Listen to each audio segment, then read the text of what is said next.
Welcome to the Talk Cocktail Podcast. I'm your host, Jeff Schechtman. In the pantheon of American business, we've built our mythology around a seductive promise that capitalism, properly wielded, can solve the very problems it creates. We tell ourselves stories about enlightened founders, sustainable growth, and the invisible hand guiding us toward the greater good. But what happens when you actually try to live that promise? What does it cost to build a for-profit company that genuinely attempts to prioritize planet over profit? And perhaps most unsettling, if even the best-case scenario is riddled with contradictions and compromises, what does that reveal about the system itself? At stake is more than one company's story. It's a question about whether responsible capitalism is a viable path forward, or whether the phrase itself is an oxymoron, a category error that mistakes good intentions for structural possibility. Can you really do well while doing good? Or does the attempt, however sincere, simply put a more attractive face on extraction and consumption? Which brings us to Yvonne Chouinard and Patagonia. Here's someone who started as what climbers call a dirtbag, so uninterested in material possessions, he was happy to sleep in the dirt, who became a billionaire and who ultimately gave away not just his fortune, but the entire company, declaring Earth as its only shareholder. It's a story that's been widely celebrated, and for good reason. But it's also a story thick with paradoxes. The anti-consumerist whose sales kept climbing, the environmentalist whose products relied on fossil fuels, the champion of work-life balance who complained his people were always goofing off, the advocate of shared prosperity who resisted profit sharing. My guest today has spent years with exclusive access to Chouinard and the Patagonia team, documenting not a hagiography, but something more valuable, an honest reckoning of what it actually takes to try and build a different kind of company, and whether after 50 years of trying, Patagonia represents genuine transformation or simply the best face we can put on an inherently compromised system. My guest, David Gellis, is an award-winning correspondent for the New York Times, currently writing for the Climate Desk. His previous book, The Man Who Broke Capitalism, about Jack Welch, was a New York Times bestseller. It is my pleasure to welcome David Gellis here to talk about his new work, Dirtbag Billionaire, how Yvonne Chouinard built Patagonia, made a fortune, and gave it all away. David, thanks so much for joining us. Thank you for having me and for that tremendous introduction. You got it. Well, thank you. It is a delight to have you here. I want to talk, first of all, about the contradictions in the work that you've done.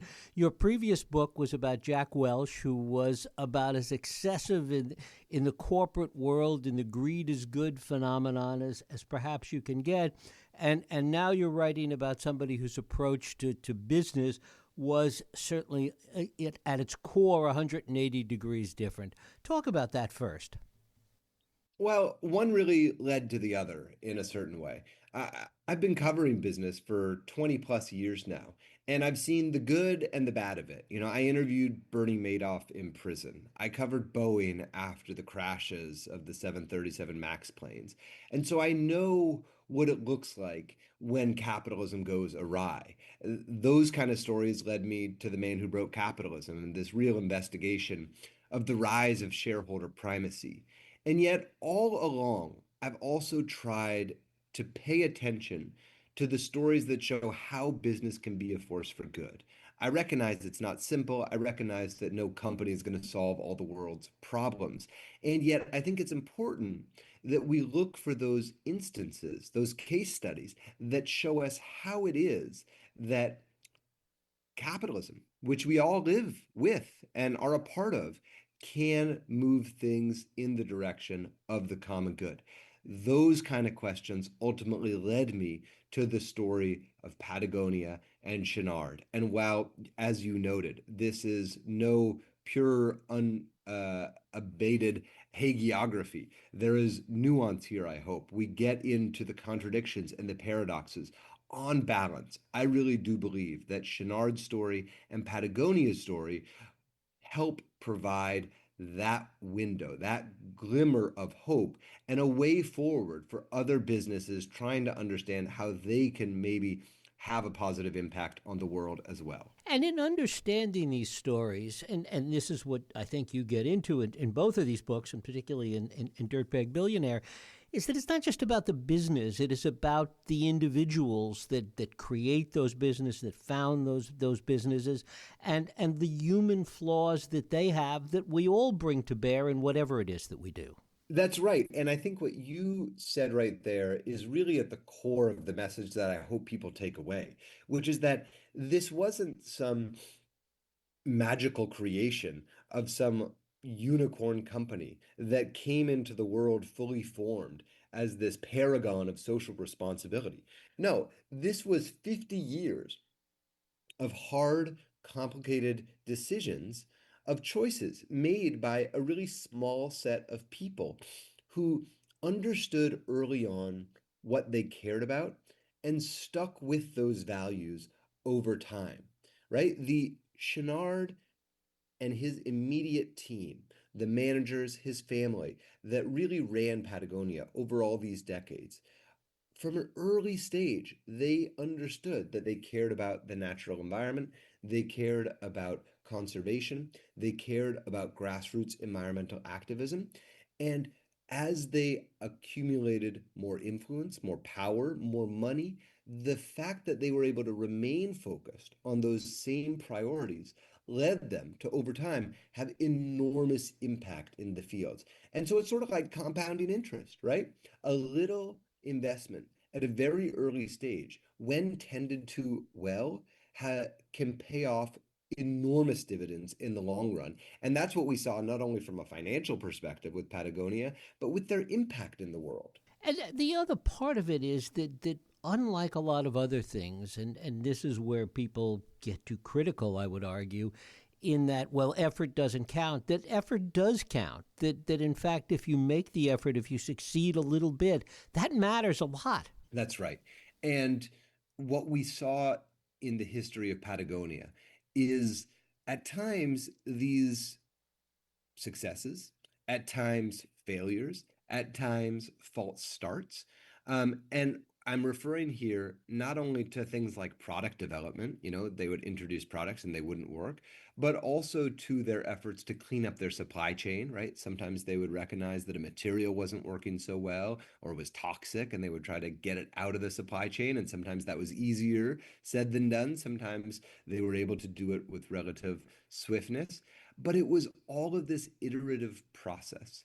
And again, no easy wins, no cut and dry victories. Instead, it was sort of a messy, ongoing series of iterations that allowed them as a company and as a group of executives, values-driven executives, to find their way through what, as you noted at the very top, is a paradoxical situation they were in. This is a company, and you said it better than I could right now, that was both a conservationist and a capitalist. He was someone who cared about his people, but who was perennially frustrated with them.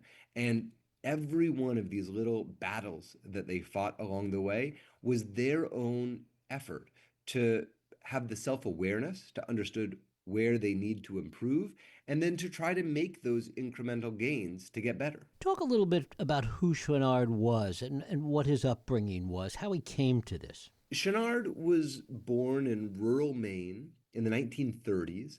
He grew up in a French-speaking community, French-Canadian community, didn't speak English until he was 10 years old when his family moved to Southern California.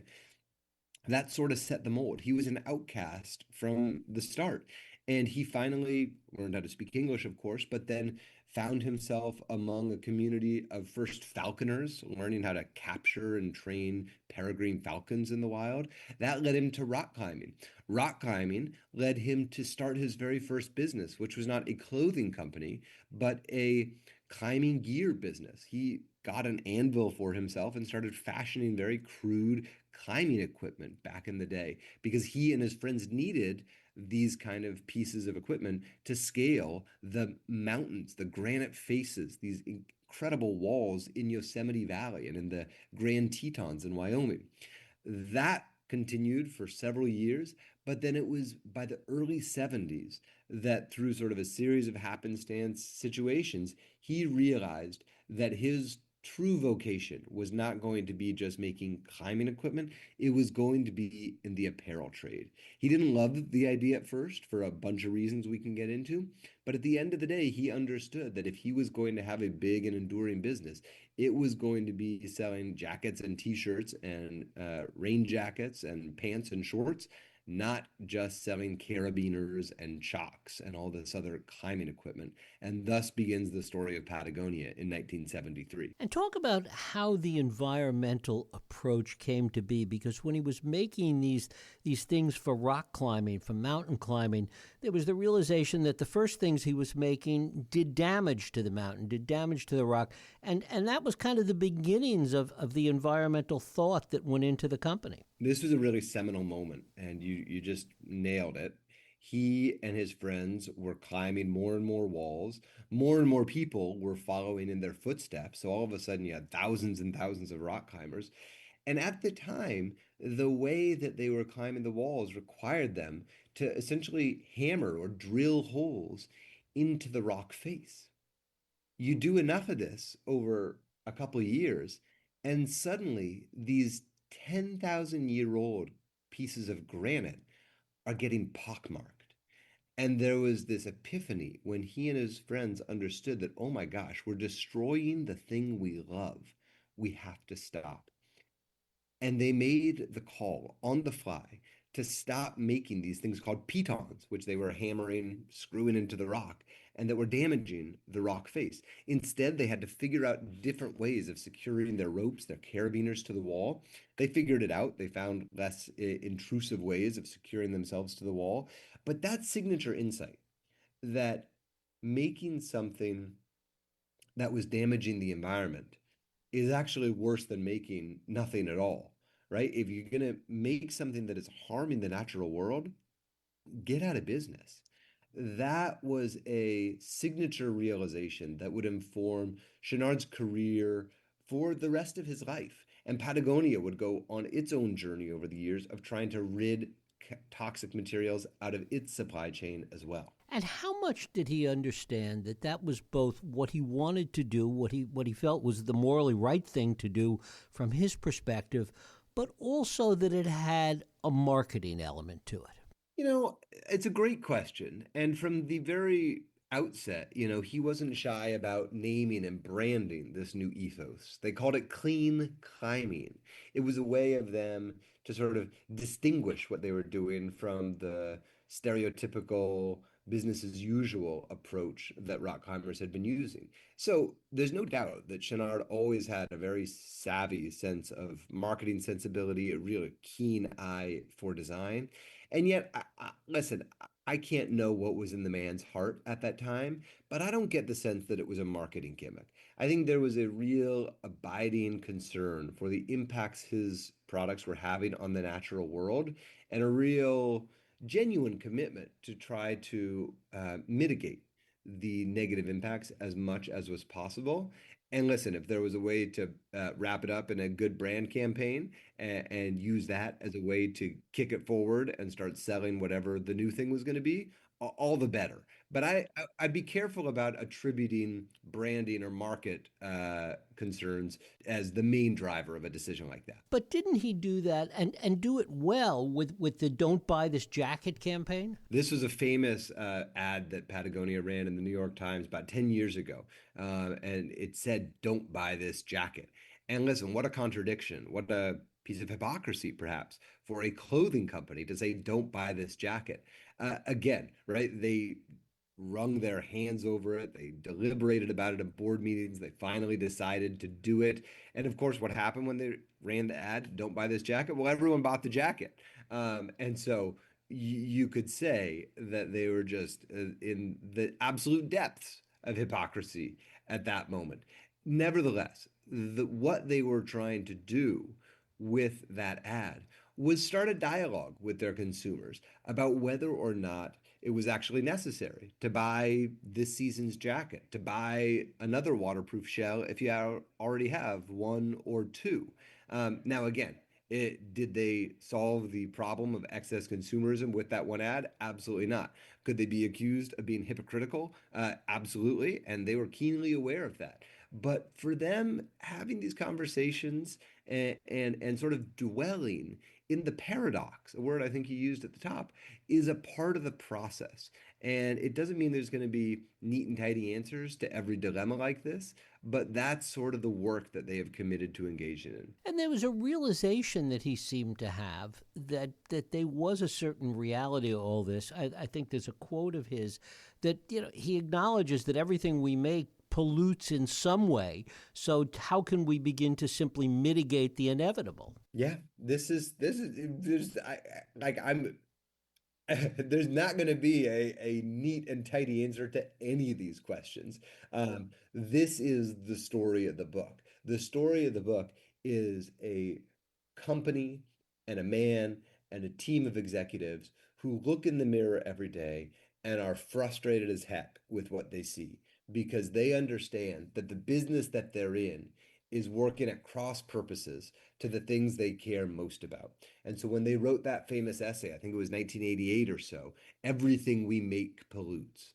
First sentence of a major essay that they wrote and they distributed to all their customers. That was again their way of saying, listen, guys, we've got problems, but the only way we're going to try, the only way we're even going to have a chance to take care of these problems is if we really see them clearly and we're honest with ourselves and our customers about the negative impacts of the work we do.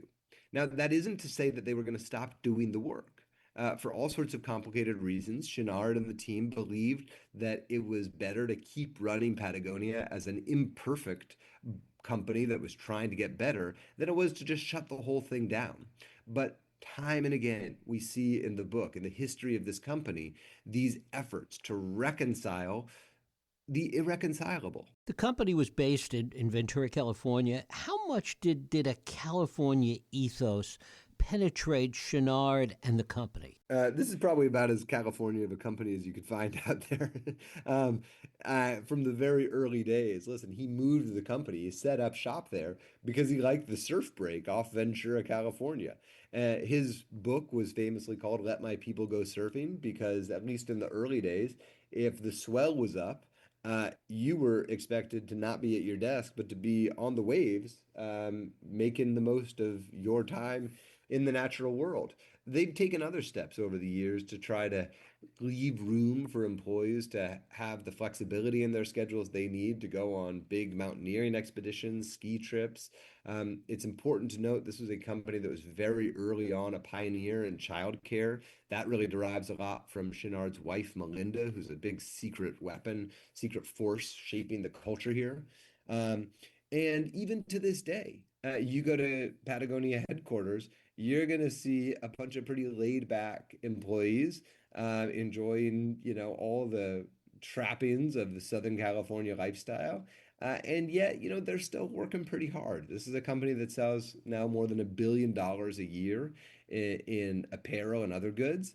And so they have somehow managed to strike this balance between being, perhaps the quintessential California company and also a real important force in the retail and apparel market. Talk a little bit about how he was able to, over time, to inculcate this culture within the company. So much of it had to do with, as you talk about in the book, the people that he hired and the people that he didn't hire, or the people that he hired that didn't work out. One fun thing I kept hearing in all the interviews I did for the book was how when he was going to hire a senior new manager, he would take them out on some kind of crazy expedition, right? There was one time when he was about to hire a new CEO, and he knew that this CEO was a good river rafter and a good kayaker. So he decided to take this guy rock climbing. And this guy had never been rock climbing before.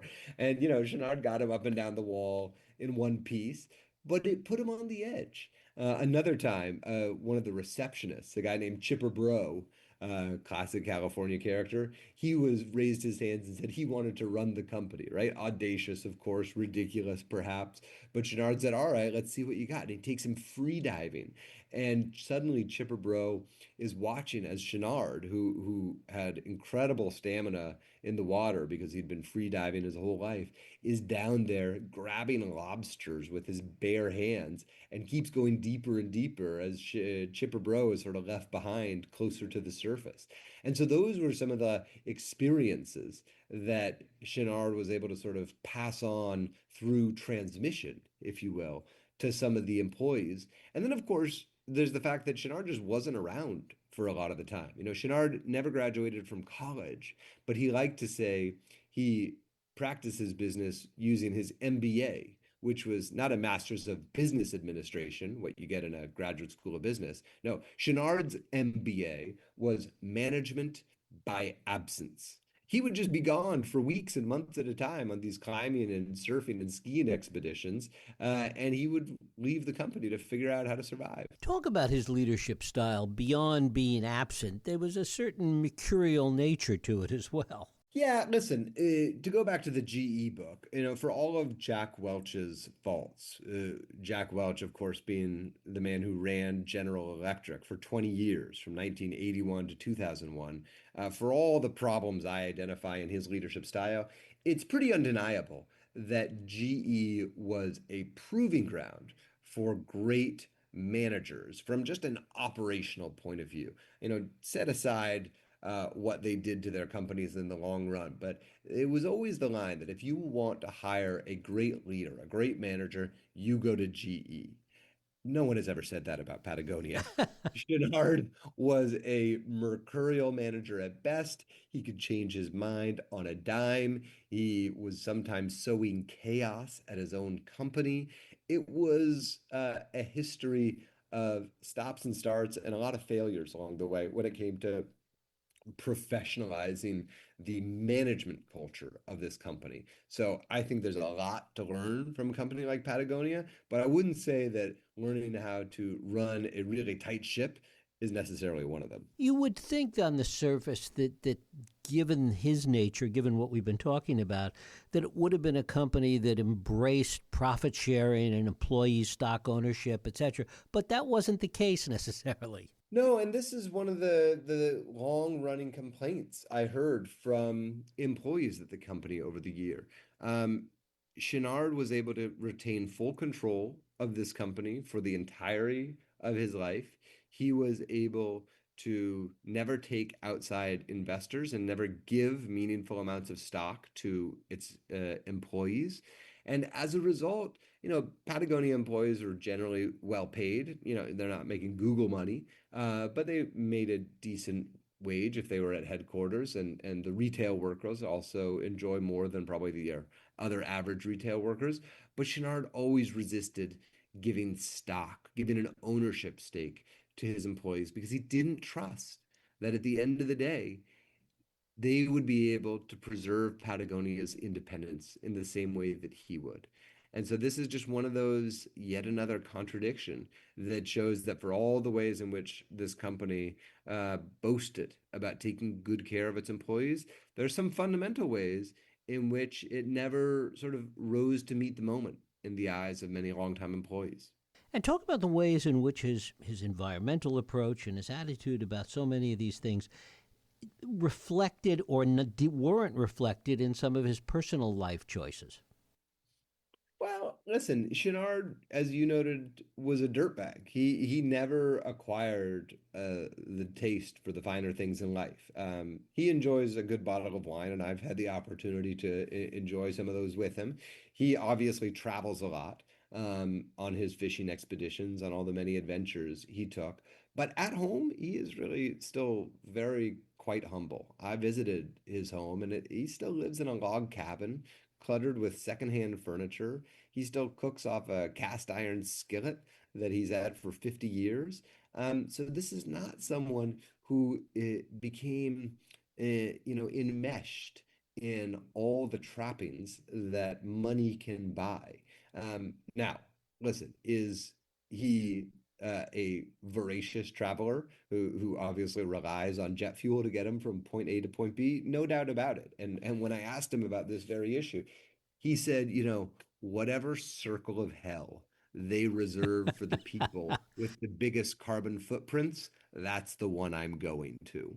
Is his personality and his the way he is that we've been talking about so essential to the company that once he's gone that the company will change dramatically? We'll find out. I mean, Chouinard has been absent from day-to-day management for a long time now. He doesn't run the company, he hasn't for many years.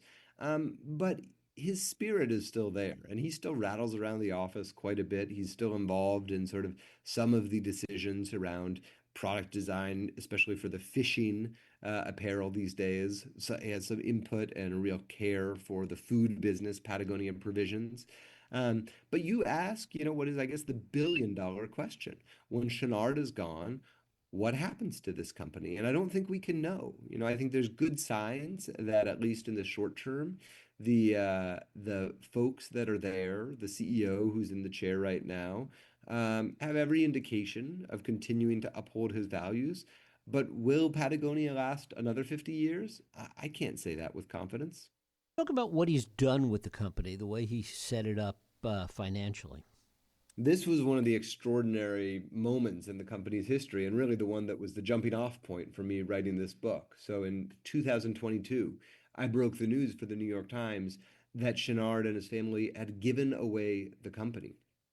Quite literally, they had transferred their equity, the ownership of the shares of the company, to a new series of entities that essentially locked up the value of that equity in perpetuity. And instead, they created this structure by which the money that Patagonia generates as a profit that's not reinvested in the company or used for R&D or sale or salaries, excuse me, all that money, which is roughly $100 million a year. It's a profitable company. All of that now goes to funding large scale land conservation and grassroots environmental activism. The same things he's cared about for 50 years now. How much of what he's done with the company is replicable by anybody else, by any other company?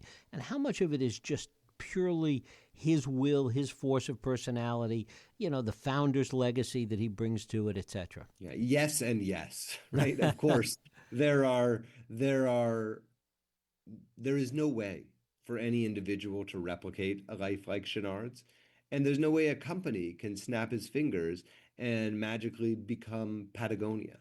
And yet, I really contend that everyone who works and every company has a lot to learn from this story because it's not about being perfect, as we've discussed. It's not about coming into the world with a fully formed set of priorities and making every right decision at every juncture. What we've seen, what we've been talking about, is this messy, iterative process that requires one and requires a company to be really self aware. And the self aware corporation is a rare beast. As a business reporter of 20 plus years, I can tell you this. But to have that willingness to look in the mirror, understand what's not going well, and then commit with a real genuine concern to try to make things better.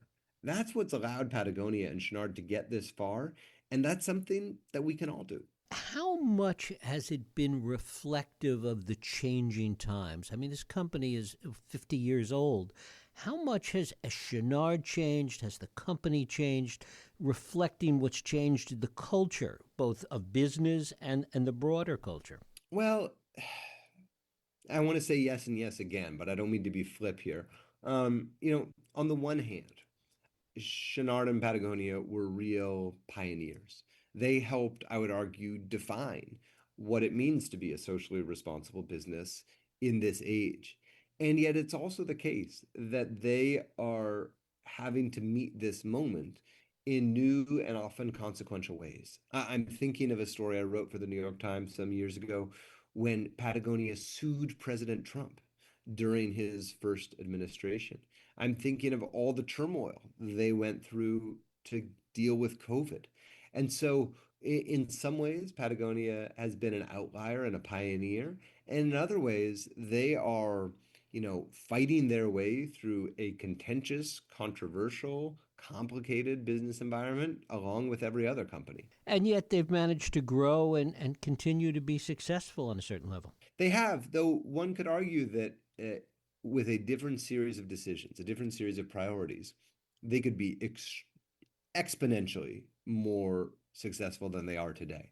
One of the perplexing things that I document in the book is that over and over again, this company has deliberately restrained its own growth, given the opportunity over and over again to increase its revenues more than they did on any given year.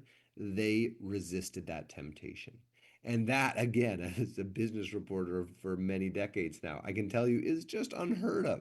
Almost every company is seeking to maximize revenue, maximize profits, not this one. Instead, they have tried over the years to really grow responsibly, grow in alignment with their environmental priorities, and that often means growing less than they otherwise could. And maybe at the end of the day, Chouinard understood somewhere, some way, somehow, that there is that magical line in terms of keeping the perception and keeping the reality of being environmentally responsible and being successful as a marketer on the other hand, and really that he understood exactly where that line was. I don't know that he ever felt like he got it right. I can't speak for him. But I asked him versions of this question.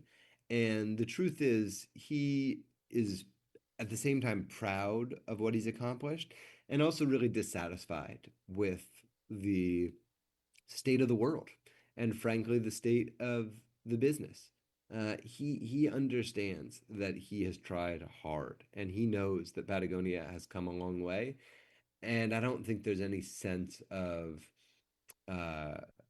absolute satisfaction or absolute accomplishment at this point. I think he's always been restless. He's always been that sort of dissatisfied founder who knows that it can get better. And finally, David, how does he view other billionaires as he looks around at billionaires today and some of the abuse they've taken? How does he view that? I think he views other billionaires mostly with contempt. Truly, on the bumper sticker of his car is a bumper sticker that says, every billionaire is a policy failure. And indeed, the real inspiration for him giving away the company was Forbes magazine putting him on their annual list of billionaires in 2017. He was so apoplectic when that happened that he insisted he had to get rid of the company because the last thing he ever wanted to be remembered as was a billionaire. David Gellis. His book is Dirtbag Billionaire, How Yvonne Chouinard Built Patagonia, Made a Fortune, and Gave It All Away. David, I thank you so much for spending time with us. Thank you. It was a great chat. Thanks. Thank you. Thank you, sir. Thank you. It was super fun. That was way fun. Thank you. Take care. Be well. Yeah, same. Bye. Thanks.